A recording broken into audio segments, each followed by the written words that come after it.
پھر 1614 میں دو حصوں میں منتقم ہو گیا، آدھا حصہ بیروت اور نصف حصہ شام کا حصہ بن گیا، فلسطین کی بات کر رہا ہوں۔ بعد ازاں 1865 میں سوریا کا وجود عمل میں آیا، جسے آج جمہوریہ السوریہ کہتے ہیں، ٹھیک ہے، ریپبلک آف سیریا۔ تو قدس وغیرہ کو سوریا میں داخل کر دیا گیا، اور اب فلسطین کا بیشتر حصہ اسرائیل کے ناجائز اور غاصبانہ قبضے میں ہے۔ تو ابھی یہ سچویشن ہے کہ فلسطین کا میکسیمم ایریا وہ occupied by illegal forces of Israel, Zionist کے قبضے میں، اور یہ فلسطین کبھی شام کا حصہ تھا، ایک صوبہ تھا، بلکہ آج کل یہ الگ ملک ہے، اس کا بیشتر حصہ اسرائیل کے تحت ہے، اور موجم البلدان کے اندر لکھا ہے کہ کچھ اردن کا حصہ ہے۔ اس کی حدود شمالاً جنوباً اندازاً 200 میل، شرقاً غرباً 90 میل، مشرق میں اردن، مغرب میں بحیرہ روم، شمال میں لبنان، جنوب میں صحرائے سینا، وادی سینا، موسیٰ علیہ السلام کی وحی، آپ کوہ طور کی بات اگر آپ نے پڑھی ہو سنی ہو تو اس کی جیوگرافیکل، جیو پولیٹیکل، اسٹریٹجیکل بڑی ڈیپتھ ہے، بڑی لوکیشن میں ہے، اور اس کا لینڈسکیپ بھی بڑا خوبصورت ہے۔ ایک طرف جو غزہ کی پٹی ہے ساحل سمندر کے ساتھ، دوسری طرف آپ دیکھیں کہ بحیرہ روم ہے، ایک طرف صحرائے سینا ہے۔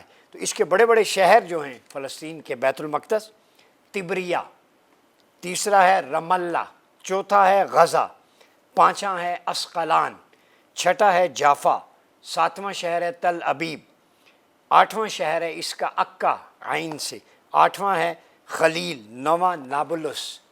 نابلس بڑا امپورٹنٹ، یہاں بھی جھڑپیں ہوتی رہتی ہیں، ٹھیک ہے۔ اسلامی دور میں شام کی حدود ترکی سے شمالی سعودیہ تک وسیع تھیں۔ یہ جنوبی ترکی سے لے کے جو ساؤتھ ترکی ہے اس سے لے کے ایسٹرن سعودی عربیہ تک کا یہ جو پوری ٹیریٹری تھی دا لیونٹ میں شامل تھی، اسے دا گریٹ لیونٹ کہتے تھے، شام۔ اس میں موجودہ شام کے علاوہ ترکی کے جنوبی شہر مسیسا، حران، رہا، دیار بکر، ترسوس، ادنا، انطاکیہ یہ شامل تھے۔ پھر لبنان، اردن اور فلسطین بھی شامل تھے۔ تبوک تک کا سعودی علاقہ بھی شام میں شامل تھا۔ یہ میں بتا دوں، تبوک سے لے کے ساؤتھ ترکی تک، جو نارتھ سعودی عربیہ سے لے کے لبنان اور اردن اور فلسطین تک، یہ سارا علاقہ شام تھا۔ تو اب جب حدیث میں دعا کی گئی اللہم بارک لنا فی یمننا، اللہم بارک لنا فی شامنا، اے اللہ ہمارے یمن اور شام میں برکتیں نازل فرما، تو اس کا مطلب ہے ہول ٹیریٹری شام مراد ہے جو آپ صلی اللہ علیہ وسلم کے دور میں تھی۔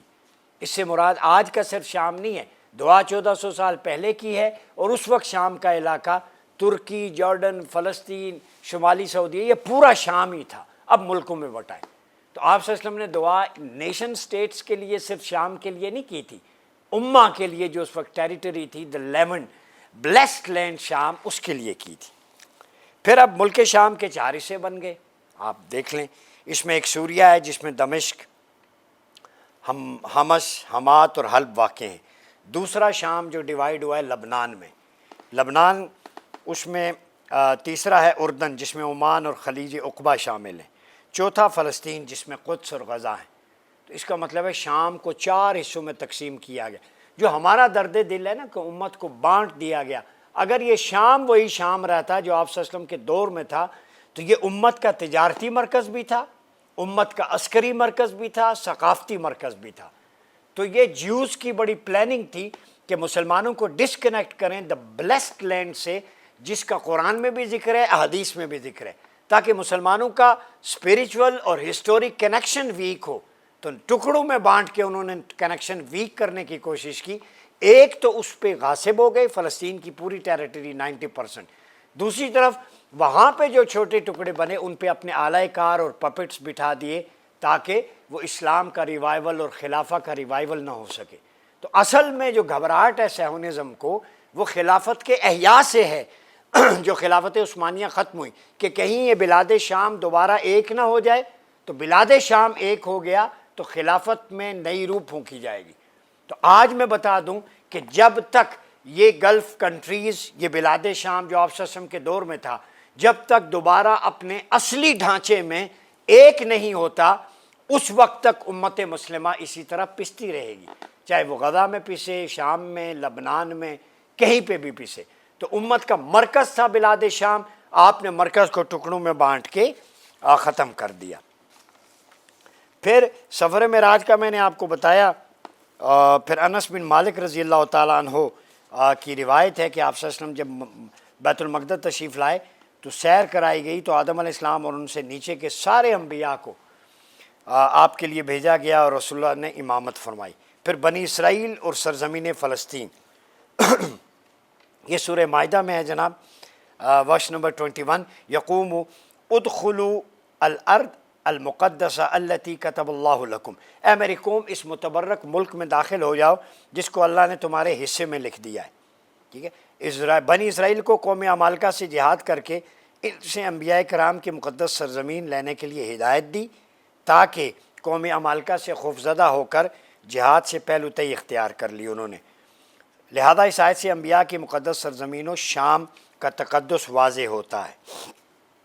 پھر ابراہیم اور لوط علیہ السلام کو حکم ہوا کہ یہاں مائیگریٹ کر جائیں، سورہ انبیاء میں، وَنَجَّيْنَاهُ وَلُوطًا إِلَى الْأَرْضِ الَّتِي بَارَكْنَا فِيهَا لِلْعَالَمِينَ، ہم نے ابراہیم اور ان کے بھائی لوط علیہ السلام کو ایسے ملک یعنی شام کی طرف بھیجا جس میں تمام جہانوں کے لیے برکت ہے۔ تو ملک شام انکلوڈنگ فلسطین، میں اس شام کی بات کر رہا ہوں، یہ بابرکت ہے، یا انبیاء نے مائیگریٹ کیا ہے۔ ٹھیک ہے، پھر سلیمان علیہ السلام اور فلسطین، سورہ انبیاء میں ہے کہ ہم نے سلیمان کا زور کی ہوا کا تابع بنا دیا اور ان کے حکم سے اس سرزمین پر چلتی جس میں ہم نے برکت رکھی، بابرکت سرزمین شام و فلسطین جہاں سلیمان علیہ السلام کی حکومت تھی۔ پھر اس کے بعد عیسیٰ و مریم علیہ السلام اور سرزمین فلسطین، یہ سورہ مومنون آیت 50 ہے، میں حوالے دیتا جا رہا ہوں کہ ہم نے مریم اور ان بیٹے اور ان کی ماں کو بڑی نشانی بنایا، ایسی بلند جگہ پر انہیں پناہ دی اور جہاں میوے ٹھہرنے کے باغات تھے، شاداب اور کھلی جگہ تھی۔ تو یہ مسکن ہے عیسیٰ علیہ السلام سیدہ مریم کا بھی۔ سورہ تین اور فلسطین، وہاد البلد الامین، امن کا شہر سے مراد، یہ بیشتر مفسرین نے تین و زیتون سے فلسطین اور بیت المقدس کی طرف اشارہ کیا ہے۔ ٹھیک ہے، اس سے مراد وہ جگہ جہاں عیسیٰ علیہ السلام مبعوث ہوئے، انجیل نازل ہوئی۔ طور سینا سے مراد وہ مقام جہاں موسیٰ علیہ السلام کو شرف کلام حاصل ہوا، یہ سینا کا بیلٹ جو مصر کے ساتھ ہے۔ تو یہ ہماری ہے۔ پھر آپ صلی اللہ علیہ وسلم رخ جو تھا وہ جب پلٹا، 16 یا 17 مہینوں تک بیت المقدس کی طرف نماز پڑھی، پھر بیت المقدس کی طرف سے رخ پھیر دیا گیا۔ تو یہ فضائل ہیں، نماز کی فضیلتیں، ادھر حصول ثواب کے لیے بیت المقدس کی طرف جو سفر ہے اس میں اجازت ہے کہ آپ سے فرمایا لا تشد الرحال الی ثلاثۃ مساجد، مسجد حرام و مسجد رسول مسجد اقصی، 3 سفر مبارک ہیں، مسجد حرام نبوی اور مسجد اقصی کا، یہ تینوں جو ہیں سفر یہاں پہ ذکر ہوئے۔ پھر سفر معراج ہے، پھر آپ صلی اللہ علیہ وسلم کا مکہ سے بیت المقدس کا نظارہ کرنا۔ ٹھیک ہے، آپ صلی اللہ علیہ وسلم نے فرمایا کہ یکدم سارے حجابات اٹھ گئے اور بیت المقدس کو سامنے رکھ دیا گیا۔ یہ صحیح بخاری کے اندر 3886 نمبر حدیث ہے۔ یہ تو ہو گئے اس کے پرسپیکٹو اسلامک، قرآنک اور حدیث کی روشنی میں۔ پھر غزہ جو ہے، یہ شہر 4 سے 5000 سال پر اس کی تاریخ محیط ہے، 4000 ایئرس پر، قدیم سویلائزیشنز میں سے۔ تو کسی ایک حکومت کے زیر اثر نہیں ہوا، Gaza were ruled, destroyed and repopulated by different various dynasties, empires and peoples, مختلف لوگوں کی حکومت رہی۔ تاریخ کو اگر دیکھیں تو کنانیوں کی تاریخ کا مطالعہ کریں تو اصل مکینوں کی شناخت ہوتی ہے۔ یہاں میں ان جیوز سے، سیونزم اور لبرل سے کہتا ہوں جو کہتے ہیں کیا ہے اصل غزہ کس کا ہے۔ Canaan was the Semitic speaking civilization and religion of southern Levant in the ancient Near East during the 2nd millennium BC۔ Canon اصل میں سامی زبان بولنے والی تہذیب تھی جو تقریباً 2000 سال قبل مسیح میں قدیم مشرق کے قریب جنوبی لیونٹ میں آباد۔ یہ ساؤتھ لیونٹ، اب لیونٹ دیکھیں، ساؤتھ لیونٹ، لیونٹ اس وقت شام تھا، تو Levant was centre of blessed personalities. Levant was the center of Muslim trade. economics. Levant was the center of Muslim tourism, Islamic tourism in the era of Prophet Muhammad sallallahu alaihi wasallam. If we look back at the history, Karwan used to, go in the Gaza and Yemen for mutual cooperation and business and trade agreements at that time.